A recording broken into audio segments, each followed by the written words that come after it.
Recapitulation or magical recollection is a mysterious practice described by Carlos Castaneda and other members of the Toltec lineage in their books. Mysterious because the depth and effectiveness of recapitulation has yet to be discovered by man. But how can a person use the practice of magical recapitulation, and how can life become better with its help? The research group of the Three Suns channel touched upon the secret of the mysterious practice of recapitulation or recollection and tried to lift the veil of mystery hiding the incredible practicality and effectiveness of magical techniques. Stay with us and we will try to answer your question. What is recapitulation? Why and how should it be done? In the mid-20th century, the world was shocked by the mysterious writer Carlos Castaneda. In 1968, his first book, The Teachings of Don Juan, a Yaqui Way of Knowledge, was published. In the book, Castaneda describes an extraordinary philosophy and picture of the description of the world, which later in other books he will call shamanism or Nagualism. At the same time, Castaneda leaves to students of his work the practice of a magical recall or recapitulation, which is one of two practices described in the author's books. The practice of recapitulation was also described in the book The Sorcerer's Crossing, A Woman Journey by Taisha Abelar, a member of Castaneda's magical party. So what is recapitulation?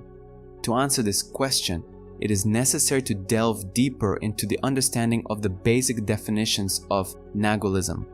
Since knowledge is unity at its core, by comparing the facts of various mystical traditions with each other, the researcher has a greater chance of coming to an understanding of any of the teachings, including Nagualism.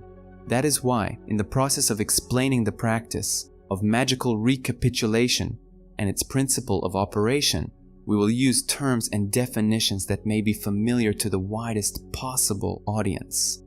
According to the teachings of Nagualism, a person's consciousness is in three states. The tonal, which can be defined as the consciousness of the body and intellect. The Nagul sensory perception, practically unused by a person in everyday life. And the third attention or fire from within, which is revealed in a person in the process of spiritualization. The third attention can be defined as a person's disidentification with one's personality and identification with the consciousness of the spirit, or with one's own divine immortal nature. At the moment of fire from within or being in the consciousness of the spirit, the individual completely relates oneself to the forces of one's higher nature and becomes one with it, outgrowing the feeling of separation from the world. Nagualism teaches that a person's personality or tonal shapes all human life. It means both past and present. All memories and reactions from the past are not so much human as they are personal, and the result of the dictatorship of the tonal. The personality, as it were, dictates to the person what one should remember and feel, programming patterned reactions to external stimuli. When a person interacts with people and the surrounding reality, one unconsciously wastes one's energy and power. Magical recollection allows the individual to return energy and power. The task of recapitulation is not the desire to change something in the past, but to change one's attitude towards an event in the past through the opportunity to look at what happened not through the eyes of the personality or tonal, but with the consciousness of the spirit activating the second attention or nagual.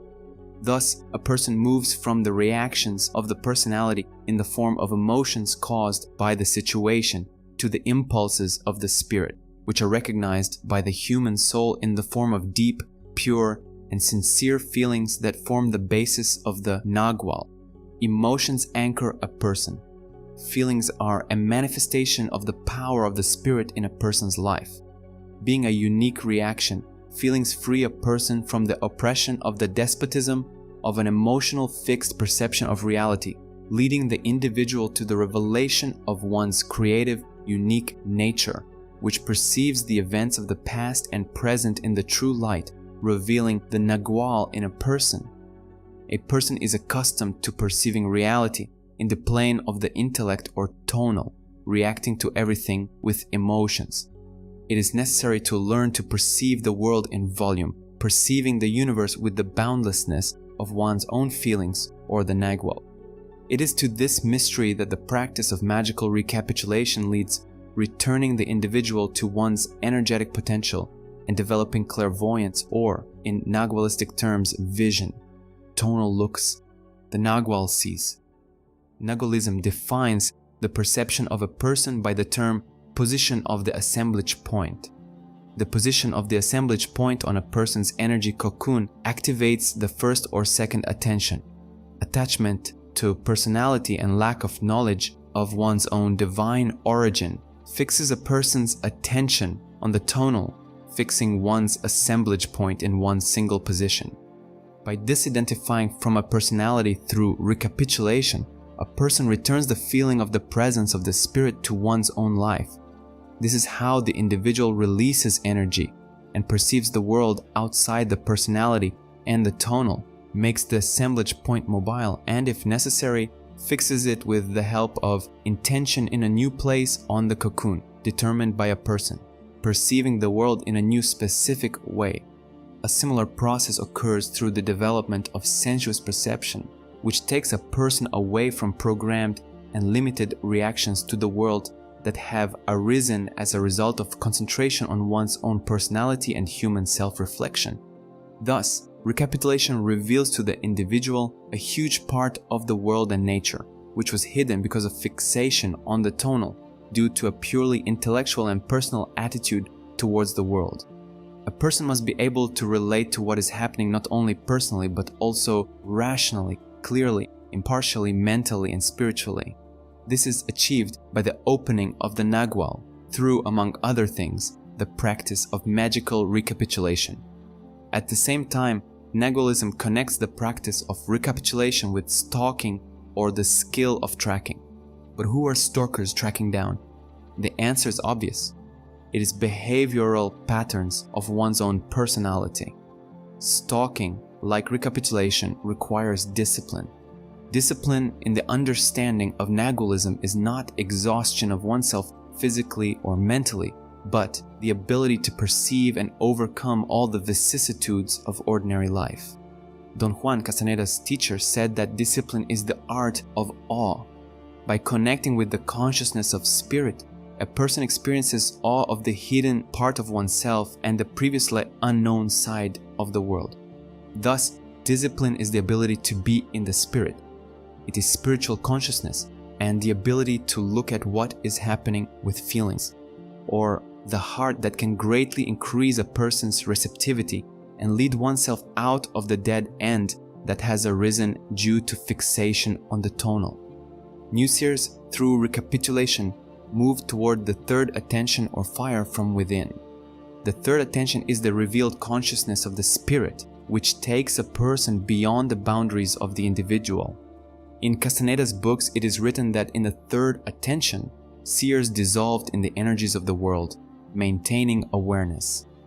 This becomes understandable if we consider that the ancient mysteries taught that it is the opening of spiritual awareness that allows a person to regain the memory of one's immortality as a divine spark and remember the experiences of past incarnations, continuing the path of spiritual evolution. By moving towards the third attention through the practice of magical recapitulation and gradually separating from one's earthly self, a person gains awareness of one's spiritual self, which, according to all mystical teachings, is immortal. Friends, write in the comments, have you ever practiced magical recapitulation? If yes, then share your results in the comment section. We are very interested. Recapitulation allows you to shift the assemblage point. This happens, as we have found out, with the help of the ability to realize oneself not as a personality, but thanks to the core of one's divine nature and the ability to see what is happening through the eyes of the spirit. At the same time, Nagualism teaches that in order to develop spiritual awareness, a person must cultivate morality and beauty. It is the change of character due to high morality and beauty that allows a person to develop feelings and regain power and energy. Accumulating in the human energy body Through recapitulation, power and energy make it possible for a person to go beyond the boundaries of personality and move towards awareness of one's own spirit. According to mystical traditions, awareness of the spirit is achieved by concentrating on the spiritual heart of a person. This process in Nagualism is called choosing the path that has a heart. The path with the heart is the path of learning and moving towards the third attention through the development of high morality and beauty. Don Juan also mentions 4 character qualities that must accompany the stalker and the practitioner of magical recapitulation. This is ruthlessness as the rejection of feelings of self-pity and the feeling of being a victim, cunning as the ability to be flexible and creative, patience as the ability to act through discipline even in difficult moments, and sweetness as a quality that allows you to see the situation fully and find a way out where it would seem there is none. According to Nagualism, in addition to high morality and beauty, ruthlessness, cunning, patience, and sweetness contribute to the correct implementation of the practice of magical recapitulation and increasing its effectiveness. The principles of stalking, and especially the 7th principle in which the stalker does not expose oneself, but always acts as if from behind the scenes and remains safe in the shadow of what is happening, also increase the effectiveness of recapitulation. But why? The fact is that by practicing recapitulation and stalking, a person comes into contact with the consciousness of the spirit and sees the limitations of one's personality. The personality becomes, as it were, a shield for the consciousness of the spirit.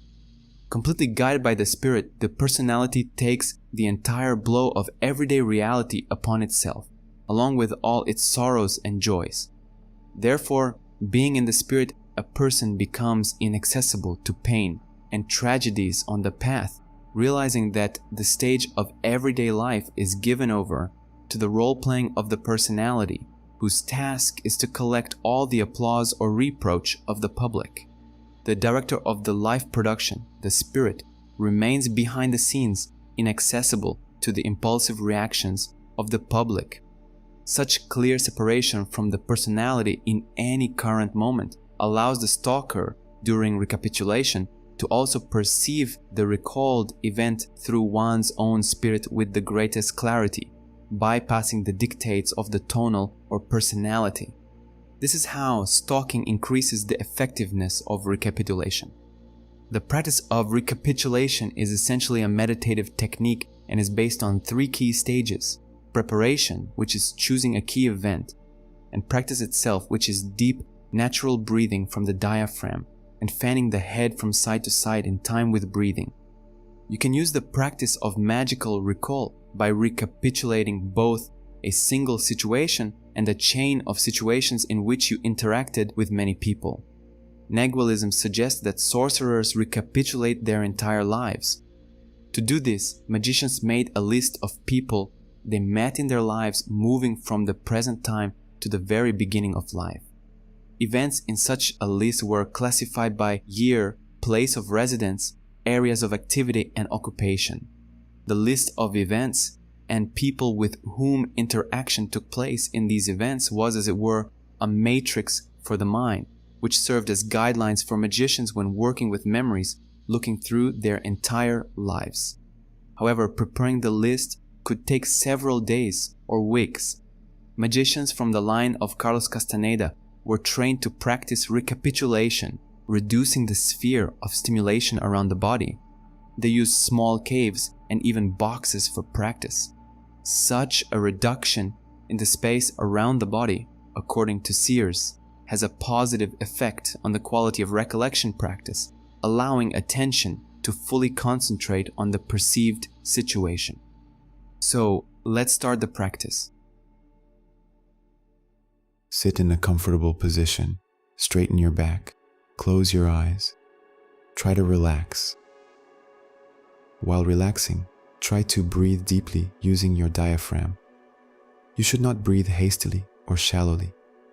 While concentrating on your breathing, try to relax your body as much as possible. Don't follow the flow of thoughts in your head. Just watch. You are now an observer, not a participant.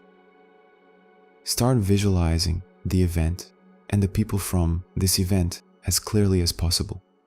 Remember all the external details first, then move on to the person with whom you dealt during the recalled episode of your life, and then explore your emotions and reactions. Don't let your emotions and reactions get you down and lead you. Just watch. Remember, you are not a participant in the event, but an observer.